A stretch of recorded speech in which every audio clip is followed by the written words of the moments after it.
નમસ્કાર, દમદાર ન્યૂઝમાં તમારું સ્વાગત છે। આજ રોજ અષાઢી બીજ નિમિત્તે બિલ્લીમોરા શહેરના દ્વારકાધીશ મંદિરથી જગન્નાથ ભગવાનની રથયાત્રા કાઢવામાં આવી હતી। નિયત કરેલા રૂટ પ્રમાણે દ્વારકાધીશના મંદિરથી રાજભોગ થઈ કોલેજ સુધી અને ત્યાંથી પરત દ્વારકાધીશના મંદિર સુધી આ રથયાત્રાનું આયોજન કરવામાં આવ્યું હતું। કાર્યક્રમ નિમિત્તે ખૂબ જ મોટી સંખ્યામાં બિલ્લીમોરા નગરના લોકો ઉપસ્થિત રહ્યા અને ભગવાનના રથને દોડા વડે ખેંચીને પોતાની ધન્યતા અનુભવી રહ્યા હતા।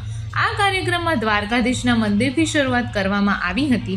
આ કાર્યક્રમમાં ગણદેવી તાલુકાના ધારાસભ્ય નરેશ પટેલ, બિલ્લીમોરા નગરપાલિકાના પ્રમુખ, બિલ્લીમોરા નગરપાલિકાના અન્ય પદાધિકારીઓ તેમજ ભાજપ સંગઠનના મંત્રી તેમજ હોદ્દેદારો ઉપસ્થિત રહ્યા હતા।